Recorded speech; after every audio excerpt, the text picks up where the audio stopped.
Salut les marcheurs, eh bien voici l'actualité parlementaire pour la semaine du 18 janvier.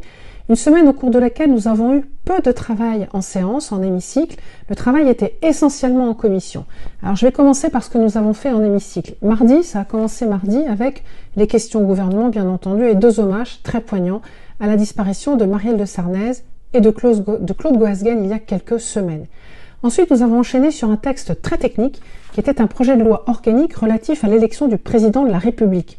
Ce texte permet d'introduire dans le code électoral des éléments de droit qui ont pu changer depuis la dernière élection. Je vais vous citer quelques exemples. Nous avons par exemple introduit dans ce texte la possibilité, le fait pour les personnes sous tutelle d'avoir le droit de vote. Ceci avait été supprimé il y a de nombreuses années, nous l'avons rétabli. Ça fait partie du projet d'inclure mieux les personnes en situation de handicap dans le fonctionnement de notre République. Nous avons également introduit dans ce texte un texte que nous avons voté en tout début de mandat et qui était d'une procédure d'urgence relative à la lutte contre la manipulation de l'information en période électorale. Enfin, nous avons défini précisément que la convocation des électeurs aurait lieu 10 semaines avant le scrutin. Ça permet cette fois-ci de marquer, ça n'était pas le cas auparavant, très précisément le point de départ de l'envoi, du recueil des parrainages. Et ça n'était pas fixé par la loi, désormais tous les candidats à l'élection présidentielle sauront précisément à quel moment ils pourront recueillir leur parrainage.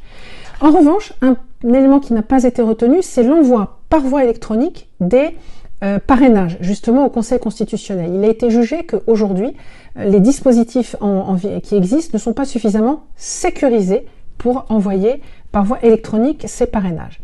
Dans ce projet de loi, j'ai moi présenté un amendement qui est un peu technique également, mais qui permet d'assurer que la commission électorale des Français à l'étranger sera bien présidée par un conseiller des Français à l'étranger. On avait un petit vide juridique parce qu'en fait, à cause du décalage d'un an des élections des conseillers des Français à l'étranger de mai 2020 à mai 2021, du coup, on risquait d'avoir une commission électorale qui soit présidée par un membre du personnel de l'ambassade. Donc on voulait bien que ce soit comme c'est prévu normalement, un élu, ça sera le cas. Autre projet de loi dont nous avons discuté là le mercredi, c'est la prorogation de l'état d'urgence sanitaire, un texte court, 4 articles pour prolonger cet état d'urgence jusqu'en juin prochain. Je vous cacherai pas que j'espère que ça sera la dernière fois qu'on prolonge cet état d'urgence sanitaire. Désormais, il faut réfléchir à comment transcrire dans le droit courant des éléments de cet état d'urgence sanitaire pour que nous n'ayons plus besoin de donner les pleins pouvoirs au gouvernement pour gouverner par ordonnance. Donc j'espère que ça sera possible. Voilà pour les textes dont nous avons parlé, débattus en hémicycle. Maintenant, je voudrais venir au travail en commission qui était un gros travail cette semaine. En commission des affaires étrangères, c'était mercredi matin, le texte le plus important qui va passer en séance la semaine qui vient, c'est le texte sur les ressources propres de l'Union européenne. C'est très important, vous savez qu'aujourd'hui, l'Union européenne, je vous en ai un peu parlé la dernière fois, gagne ses ressources par la contribution principalement des différents États au prorata de leur produit national brut, de leur revenu national brut, et puis des revenus moins importants que sont des revenus sur la taxe sur la valeur ajoutée, et j'en oublie un deuxième, et les taxes aux frontières, voilà, les droits de douane. Et on va maintenant introduire de nouvelles taxes, probablement la taxe sur le numérique, la taxe sur le plastique notamment. Donc ces ressources propres, c'est également ce texte qui permet de lancer le plan d'aide de 750 milliards d'euros de l'Union européenne à l'ensemble des États européens, et n'oublions pas que la France va bénéficier de 100 milliards sur ces 750 milliards. Donc ce texte que nous voterons la semaine prochaine en séance est extrêmement important. Maintenant, je voulais en venir au projet de loi qui conforte les principes républicains, car la commission spéciale qui est chargée d'examiner ce texte s'est réunie toute la semaine pour étudier le texte et les amendements. Il y avait près de 1500 amendements qui ont été déposés. Et la première chose que je voudrais vous dire, vous avez dû entendre parler d'une position qui contestait des amendements qui avaient été rejetés par, en l'occurrence, le président de l'Assemblée nationale, comme il est d'usage. Ça me permet de vous rappeler de vous préciser un petit point de droit. Le droit d'amendement est illimité. Tout parlementaire peut déposer autant d'amendements qu'il veut. Mais ces amendements doivent répondre à deux conditions.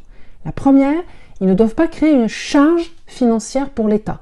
Donc ni le priver de recettes, ni occasionner une dépense supplémentaire. La deuxième condition, c'est que l'amendement doit absolument être en rapport avec le texte de loi qui est présenté. C'est ce qu'on appelle l'article 45 de la Constitution qui garantit le lien entre l'amendement et le texte. Et là, il y a quelques amendements. Vous savez que dans ce texte, il est hors de question qu'on fasse allusion d'une façon quelconque à une religion et ou à des pratiques religieuses. Ça n'est pas le sujet de ce texte. Et donc, tous les amendements qui prononçaient le mot d'islam, d'islamisme ou d'une autre religion ou qui faisaient allusion à des tenues vestimentaires, tous ces amendements ont été rejetés. Ils n'ont pas leur place dans ce texte-là. En tout, ce sont 58 heures de débat qui ont eu lieu cette semaine. Et je attire votre attention sur un point, un moment très important. Le samedi matin, vous trouverez les vidéos sur le site de l'Assemblée nationale. Aux alentours de 11 heures du matin, le masque est tombé de ce qu'est véritablement l'extrême droite en France. Avec un amendement présenté par Madame Ménard, qui en gros veut rétablir la notion qui veut critiquer la République française pour le remplacer par l'État français, c'est juste Pétain qui disait ça, et qui voulait placer les racines chrétiennes de la France, même pas judéo-chrétiennes, chrétiennes de la France, au-dessus de tout. Voilà le vrai visage de l'extrême droite. Je vous invite à regarder cet échange et les critiques qui ont été faites. Voilà, c'était pour la semaine. Salut les marcheurs, à la semaine prochaine.